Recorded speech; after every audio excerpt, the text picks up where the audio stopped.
12월 18일 금요일 말씀 묵상 시작하겠습니다. 안녕하십니까? 한승아 목사입니다. 오늘 우리가 함께 나눌 본문은 역대하 35장 1절부터 19절까지입니다. 어제 요시아의 그 신앙의 개혁의 어떤 큰 전환점이 바로 율법책의 발견이라고 했죠. 요시아는 성전을 보수하던 중 율법책을 발견하고 율법 준수의 모범으로 유월절을 제대로 지키게 합니다. 열왕기와 역대기는요, 요시아 왕에 대해서 비교적 자세하게 보도하지만요, 두 책의 초점에는 차이가 있습니다. 열왕기의 관심은 대대적인 개혁이 있거든요. 그리고 이제 이 개혁의 원동력이 된 율법서, 즉 오늘로 치면 이 성경책의 발견 과정에 대해서도요, 상당한 분량을 할애합니다. 반면에 역대기는 율법서, 즉 성경책을 발견하기 이전의 요시아에 대해 깊은 관심을 보이죠. 역대기에서는 요시아가 어려서부터 개혁을 착실하게 준비해왔음을 보여줍니다. 특히 개혁의 핵심으로 유월절을 겨냥했다는 점도 함께 제시합니다. 요아스는 히스기야 때와 마찬가지로요, 남유다뿐만 아니라 패망한 북이스라엘을 포함한 온 이스라엘을 이스라엘에게 이제 유월절을 성대하게 지키도록 명령합니다. 유월절은 하나님께서 지키라고 한 절기 중에서요, 가장 중요한 절기입니다. 선조들로 인해 사라졌던 유월절을 기점으로 대대적인 개혁을 단행했다는 것은요, 하나님의 법을 준수하겠다는 요시아의 굳은 의지를 잘 보여줍니다. 히스기야 시대에는 유월절의 날짜를 2월로 잘못 알고 지켰던 것과 달리요, 요시아는 정월 14일에 유월절을 지킵니다. 율법대로 정확하게 절기를 지킨 것이죠. 성경에는 여러 개혁에 관한 이야기가 나옵니다. 니에미야 8장에도 신앙개혁이 등장합니다. 흥미로운 것은 개혁을 선언한 후 곧바로 초막절, 즉 절기를 준수했다는 것이죠. 성경은 이처럼 절기를 준수하는 것에 대하여 크게 칭찬합니다. 오늘 본문 역시 유월절이라는 절기를 지킨 것에 대하여 길게 보도하면서 극찬하고 있습니다. 오늘 본문 18절은요, 선지자 사무엘 이후 이스라엘이 유월절을 지키지 못했다고 말합니다. 여러분, 유월절이 어떤 절기인지 아십니까? 유월절은 하나님께서 애굽의 노예로 있던 이스라엘을 구원해 주신 날일 뿐만 아니라요, 온 우주의 왕이신 하나님 나라의 백성으로 삼으신 날입니다. 즉 유월절은 이스라엘이라는 국가가 독립한 날인 동시에요, 이스라엘이라는 나라가 세워진 건국기념일이죠. 이스라엘이 노예에서 해방되고 또 가나안 땅에서 나라를 세운 것은요, 이스라엘의 능력이 아닙니다. 전적인 하나님의 은혜요, 선물이죠. 하나님께서 이들에게 이런 선물과 은혜를 베푸시지 않았다면 이스라엘은 아직도 애굽의 노예로 비참한 종의 삶을 살고 있었을 것입니다. 처음 노예에서 해방되고 또 노예로만 살다가 땅과 그 밖에 사유재산을 처음 갖게 되었을 때는요, 아마 이스라엘은 엄청 감격하면서 하나님께 감사했을 것입니다. 그러나 타락한 인간의 특징은요, 감사할 것들에 감사하는 것이 아니라요, 날마다 은혜가 베풀어지면 그 은혜에 익숙해진다는 것이죠. 오늘 본문에서 사무엘 이후 유월절 절기를 지키지 않았다고 말하는 것은요, 이스라엘 백성들이 시간이 지날수록 자신들이 누리고 있는 어떤 하나님의 그 선물들을 당연히 여기고 또 하나님의 은혜에 대하여 무뎌졌다는 말입니다.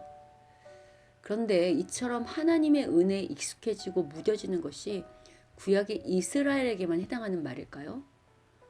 오늘날 그리스도인들도요, 처음 하나님을 만났을 때는 죄를 사해 주실 뿐만 아니라 삶을 간섭하시고 복 주시는 하나님의 은혜에 감격하며 감사하지만요, 그 은혜가 지속되면 당연히 여기지 않습니까?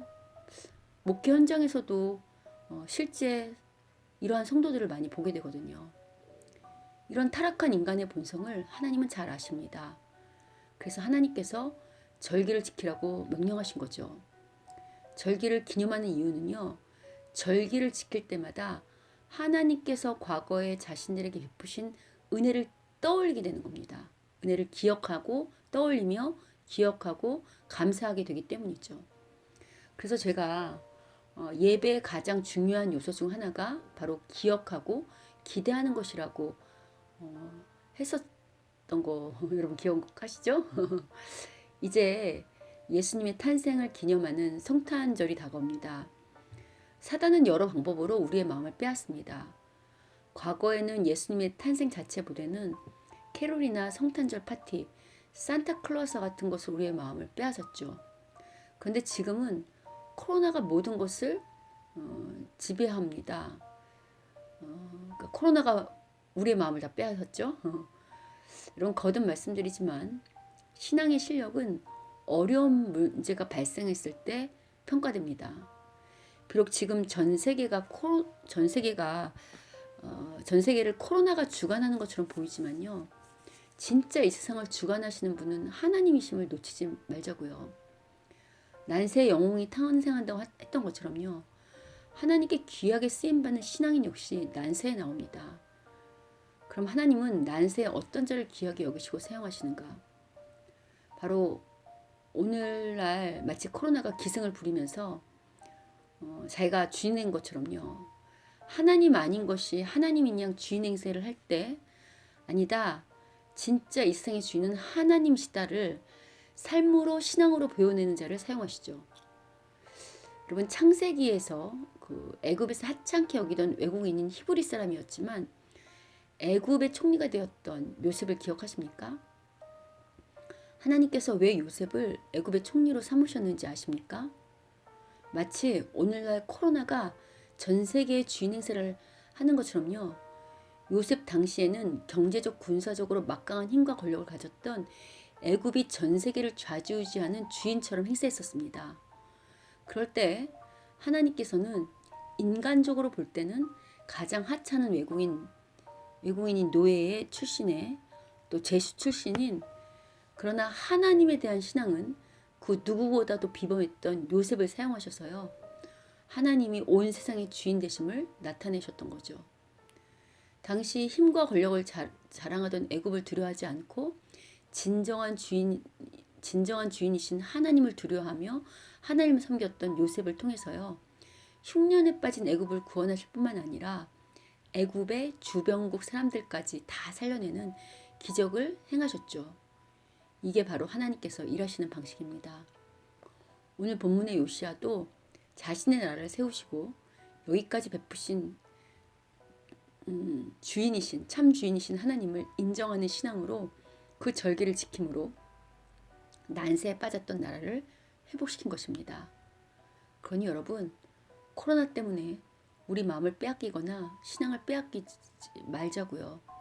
이 말이 코로나가 기승을 부려도 현장 대면 예배를 드려야 한다는 말로 절대 오해하시면 안 됩니다. 비록 우리가 함께 모여 예배 드릴 수 없다 할지라도요. 각 가정과 처소에서 얼마든지 하나님을 예배할 수 있지 않습니까? 또 비록 교회에서 대면 예배는 못 드리지만요. 우리가 마땅히 하나님께 감사하는 것들을 잊지 말자고요. 신앙이 좋은 사람이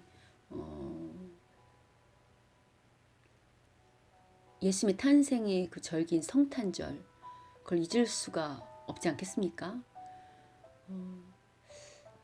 우리가 비록 현장 예배를 드리지 못해도요. 이런 특별한 날 마땅히 하나님께 돌려야 할 찬양과 감사 예배를 잊지 않기를 바랍니다. 코로나가 심해도 부모의 생일이나 가족의 생일 등 기념일 챙기지 않습니까? 그런데 진정한 그리스도인이라고 한다면 물론 오늘날 신약에는 모든 절기가 그리스도 안에 성취됐지만 그러나 우리가 그 절기를 따로 지키지는 않지만 중요한 날들을 기념하는 것은 앞서 언급한 것처럼 6월절을 기념하는 것처럼 우리가 신앙이 좋은 사람들은 당연히 그날을 기념하잖아요. 앞서 언급한 것처럼 코로나가 심해도 부모의 생일이나 가족의 생일은 챙기잖아요. 그런데 우리가 정말 참 신앙인이라면 나에게 새 생명을 주시고 이 땅을 구원하러 오신 그 예수님의 탄생일을 기념한 날을 어찌 몰라라 하겠습니까? 비록 코로나로 우리의 발은 묶였다 할지라도요. 코로나에게 우리의 신앙까지 묶이지 말자고요. 신앙을 지키기 힘든 요즘이 어쩌면 하나님께 귀하게 쓰임받으며 축복받을 기회임을 놓치지 마십시다. 난세에 요시야가 쓰임받은 것처럼요. 코로나가 주인이 아니라 하나님이 나의 주인이심을 삶에서 드러내는 참 신앙인을 통해서요. 하나님은 오늘도 기적과 같은 당신의 역사를 써나가실 것입니다. 다시 한번 코로나가 아닌 하나님을 묵상하고 기억함으로 하나님께 인정받는 모두가 되시기를 주님의 이름으로 축원합니다.